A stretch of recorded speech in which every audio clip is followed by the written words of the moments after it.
Hi friends, welcome to Jo's kitchen. நீங்கள் இன்னும் நம்ம ஜோஸ் கிச்சன் சேனலை சப்ஸ்கிரைப் பண்ணலையா? சட்டுன்னு சப்ஸ்கிரைப் பண்ணிவிட்டு லைக் பட்டனை தட்டி விட்டுட்டு வாங்க வீடியோக்குள்ளார போகலாம்.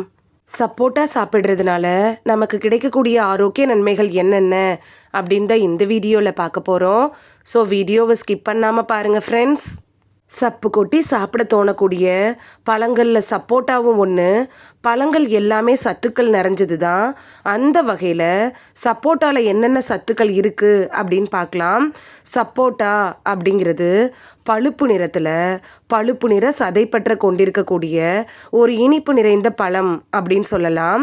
சப்போட்டாவை ஜூஸ் ஆக்கி குடித்தாலும் அப்படியே சாப்பிட்டாலும் சுவை அலாதியாக இருக்கும். இது சீசனில் மட்டுமே கிடைக்கக்கூடிய ஒரு பழம். இந்த கோடை காலத்தில் உங்களோட உணவில் நீங்கள் இப்போ இந்த சப்போட்டாவை சேர்க்க விரும்புனீங்கன்னா கண்டிப்பாக சப்போட்டாவை சேர்த்துக்கலாம். இது சுவையானது அப்படிங்கிறதோட மட்டும் இல்லாமல் ஆரோக்கியமானதும் கூட. சப்போட்டா நோய் எதிர்ப்பு சக்தியை அதிகரிக்க செய்து விட்டமின் சி இந்த சப்போட்டாவில் இருக்கிறதுனால இது பாக்டீரியா தொற்றுக்களை தடுக்குது. இந்த சப்போட்டாவோட அற்புதமான மருத்துவ குணங்கள் என்னன்னு பார்த்துட்டு வந்துடலாமா? சளி இருமல் பிரச்சனைகளுக்கெல்லாம் சப்போட்டா எப்படி தீர்வு அமையுதுன்னு பார்த்துட்டு வந்துடலாமா? சப்போட்டாவில் இருக்கக்கூடிய சேர்மங்கள் சுவாசப்பாதை, நாசி துவாரம், கபம், சளி இதெல்லாம் அகற்றுறதன் மூலமாக நாள்பட்ட இருமலை போக்க உதவுது. இது விட்டமின் சி, விட்டமின் ஏலாம் நிறைந்த ஒரு பழம் அப்படின்னு கூட சொல்லலாம். தினசரி சப்போட்டாவை சாப்பிட்றதன் மூலமாக நீங்கள் கண் டாக்டரை தவிர்க்கிற அளவுக்கு கண்களுக்கு ஆரோக்கியம் கிடைக்கும் அப்படின்னு கூட சொல்லலாம். சப்போட்டாவில் இருக்கக்கூடிய விட்டமின் ஏ நம்மளோட கண்களை பாதுகாக்குது. விட்டமின் சி இருக்குல்ல, இது உடலில் நோய் எதிர்ப்பு சக்தியை வலுவாக வச்சிருக்க உதவுது. சப்போட்டா உடலில் ஃப்ரீ ரேடிக்கலை அழிச்சு இதய கோளாறுகளை கூட தடுக்குது. சருமத்துக்கு நன்மை செய்கிறதுல சப்போட்டா எப்படி பயன்படுது அப்படின்னு பார்க்கலாம். சப்போட்டாவை நீங்கள் சாப்பிட்றதன் மூலமாக அது உங்கள் உடலில் இருக்கக்கூடிய கழிவுகளை வெளியேற்றுறதுக்கு உதவுது. இது சருமத்துக்கும் உங்களோட ஹேருக்கும் நன்மை செய்யக்கூடியதாக இருக்குது. சப்போட்டா இருக்குல்ல, அது சருமத்தை ஈரப்பதமாக வச்சுருக்க உதவுது. கொலோஜன் உற்பத்தியை மேம்படுத்துறதுனால சருமத்தோட ஆழமான சுருக்கங்களை அதிகரிக்காமல் கூட தடுக்குது. சப்போட்டா சாப்பிட்றதுன் மூலமாக இது ஹேருக்கு போஷாக்கு கொடுக்கும் அப்படிங்கிறது நீங்கள் மறந்துட வேண்டாம். கர்ப்பிணிகளுக்கு சப்போட்டா எப்படி பயன்படுது அப்படின்னு பார்க்கலாம். சப்போட்டாவில் எலக்ட்ரோலைட்டுகள், விட்டமின் ஏ, கார்போஹைட்ரேட்டுகள்லாம் நிறைய இருக்குது. இது கர்ப்பிணிகளோட காலை சோர்வை போக்குறதுக்கு உதவுது. குறிப்பாக தலை சுற்றல் பிரச்சனை இருந்துச்சுன்னா அந்த அறிகுறியை குறைக்கிறதுக்கும் ரொம்ப யூஸ்ஃபுல்லாக இருக்கும். பிரசவத்துக்கு அப்புறமா தாய்ப்பாலூற்ற பெண்களுக்கு சப்போட்டா முழுமையான நன்மையை கொடுக்குது அப்படின்னு கூட சொல்லலாம். இது கொலோஜனோட உற்பத்தியிலையும் முக்கிய பங்கு வகிக்கிறதுனால கர்ப்பிணிகளோட வயிற்று தழும்புகளை குறைக்க கூட உதவக்கூடியதாக இருக்குது. எலும்புகளை வலுவாக்குறதுல சப்போட்டா எப்படி பயன்படுது அப்படின்னு பார்க்கலாம்.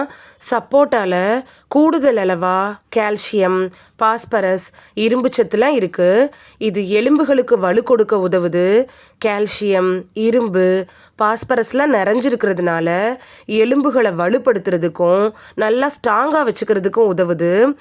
எலும்புகளோட இணைப்பு திசுக்கள் வளர்ச்சிக்கெலாம் தாமிரம் சத்து தான் அவசியமாக இருக்குது.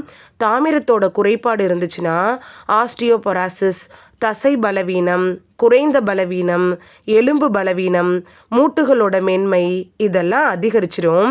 மாங்கனீஸு, துத்தநாகம், கால்சியம் இதோட தாமிரத்தையும் சேர்த்து நம்ம எடுத்துக்கிறதன் மூலமாக பெண்களோட எலும்பு மென்மையாதல் பிரச்சனையை குறைச்சிக்கலாம். நம்ம உடம்புக்கு உடனடி ஆற்றலை வழங்குறதுல சப்போட்டா எப்படி பயன்படுது அப்படின்னு பார்க்கலாம். சப்போட்டா பழத்தில் இயற்கையாகவே பிரக்டோஸ், சுக்ரோஸோட உள்ளடக்கம் இருக்குது. இது நம்ம உடம்புக்கு அதிக ஆற்றலை கொடுக்கும். நாள் முழுக்க சோர்வு இல்லாமல் குறிப்பாக உடனடியாக உங்களுக்கு ஆற்றல் தேவை அப்படின்னா நீங்கள் ஒரு டம்ளர் சப்போட்டா ஜூஸ், அப்படி இல்லைன்னா ஒரு கிண்ணம் நிறைய சப்போட்டா துண்டுகளை சாப்பிடலாம். செரிமானத்தை தூண்டுறதுல சப்போட்டா எப்படி பயன்படுது அப்படின்னு பார்க்கலாம். நம்ம உடம்புல செரிமான அமைப்பை கட்டுக்குள்ள வைக்கிறதுக்கு சப்போட்டா ரொம்ப யூஸ்ஃபுல்லாக இருக்கும். குடல் நோய்குறி அறிகுறியை கட்டுப்படுத்துது, மலச்சிக்கலை சரி செய்ய கூட உதவுது. நார்ச்சத்து நிறைந்த உணவுகள் செரிமானத்துக்கும் குடல் இயக்கத்துக்கும் உதவும் அப்படிங்கிறது நம்ம எல்லாருக்குமே தெரியும். சப்போட்டால அதிக நார்ச்சத்து இருக்கிறதுனால இது ஒரு சிறந்த மலமிளக்கியாக செயல்படுது அப்படின்னு கூட சொல்லலாம். நார்ச்சத்தோட உள்ளடக்கத்தால் மலச்சிக்கல்லிருந்து நிவாரணம் அளிக்குது, பெருங்குடல் சவ்வை சீராக்கி தொற்று நோய்களை எதிர்த்து போராடக்கூட உதவுது. ரத்த அழுத்தத்தை கட்டுக்குள் வைக்கிறதுல சப்போட்டா எப்படி பயன்படுது அப்படின்னு பார்க்கலாம். சப்போட்டாவில் இருக்கக்கூடிய மெக்னீஷியம் இரத்த நாளங்களை சீராக இயங்க வைக்குது. இதில் இருக்கக்கூடிய பொட்டாசியம் இரத்த அழுத்தம் அதோட சுழற்சியை கட்டுப்படுத்துது. சப்போட்டா இரும்புச்சத்து நிறைந்த ஒரு பழம் அப்படிங்கிறதுனால இரத்த சோகை அபாயத்தை கூட கட்டுப்படுத்தக்கூடியதாக இருக்குது. புற்றுநோய்க்கு எதிராக போராடி நம்மளை பாதுகாக்கிறதுல சப்போட்டா எப்படி பயன்படுது அப்படின்னு பார்க்கலாம். சப்போட்டா அப்படிங்கிறது நார்ச்சத்து, vitamin A, vitamin B, vitamin C, ஆன்டி ஆக்சிடென்ட்டுக்கெல்லாம் கொண்ட ஒரு பழம் தான். இது வாய்வழி புற்றுநோய் மாதிரியான சில வகையான புற்றுநோய்களை தடுக்க உதவுது. நம்ம உடம்புல இருக்கக்கூடிய திசு அமைப்பிலையும் ஆரோக்கியத்தை பராமரிக்க செய்து அலர்ஜி எதிர்ப்பு பண்புகளை கொண்டிருக்குது இந்த சப்போட்டா. உணவு அறிவியல் ஊட்டச்சத்தோட சர்வதேச நாளிதழோட கூற்றுப்படி சப்போட்டால டானின்களோட உள்ளடக்கம் இருக்கு. இது சிறந்த அலர்ஜி எதிர்ப்பு முகவராக கூட இருக்குது. சப்போட்டா உணவு குழாய் அலர்ஜி, குடல் அலர்ஜி, எரிச்சல் கொண்ட குடல் நோய்குறி இது மாதிரியான நோய்களை தடுக்கிறதன் மூலமாக செரிமான மண்டலத்தோட நிலையை மேம்படுத்த உதவுது. அது மட்டும் இல்லாமல் இரைப்பை அலர்ஜி, வீக்கம், வலியை குறைக்கிறதன் மூலமாக இது வீக்கத்தை குறைக்கிறதுக்கு கூட உதவுது. இந்த வீடியோவில் சப்போட்டா சாப்பிட்றதுனால நமக்கு கிடைக்கக்கூடிய ஆரோக்கிய நன்மைகள் என்னென்ன அப்படின்னு தான் பார்த்தோம். இவ்வளவு நன்மைகள் இருக்குது அப்படின்னு தெரிஞ்சதுக்கப்புறம் இனி சப்போட்டாவை மிஸ் பண்ணாமல் சீசனில் வாங்கி சாப்பிடுவீங்க அப்படின்னு நம்புகிறேன். இந்த வீடியோ உங்களுக்கு பிடிச்சிருந்துச்சுன்னா லைக் பட்டனை தட்டி விடுங்க. சப்ஸ்கிரைப் பண்ணுற ஃப்ரெண்ட்ஸும் மறக்காமல் லைக் பட்டனை தட்டி விடுங்க. இது உங்கள் ஃப்ரெண்ட்ஸுக்கு பயன்படணும் அப்படின்னு நினச்சிங்கன்னா ஷேர் பண்ணி விடுங்க. நிறைய பேர் சப்ஸ்கிரைப் பண்ணாமல் பார்க்குறீங்க ஃப்ரெண்ட்ஸ். நீங்களும் சப்ஸ்கிரைப் பண்ணிவிட்டு பார்த்தா நமக்கு பவர் கிடைக்கும். நீங்கள் சப்ஸ்கிரைப் பண்ணிட்டு பார்க்குறது இது மாதிரியான வீடியோக்கள் தொடர்ந்து போடுறதுக்கு எங்களை மோட்டிவேட் செய்கிற விதமாக அமையும் ஃப்ரெண்ட்ஸ். சப்ஸ்கிரைப் பண்ணுறதோட மட்டும் இல்லாமல் பக்கத்தில் இருக்க பெல் ஐக்கானை கிளிக் பண்ணி ஆளுங்கிற ஆப்ஷனை கிளிக் பண்ணி வச்சிட்டிங்கன்னா நாங்கள் வீடியோ போட்ட உடனே நோட்டிஃபிகேஷன் உங்கள் செல்ஃபோனை வந்தடையும். நாளைக்கு வேறொரு ஆரோக்கியமான பதிவில் சந்திக்கலாம். தேங்க்யூ, பாய்.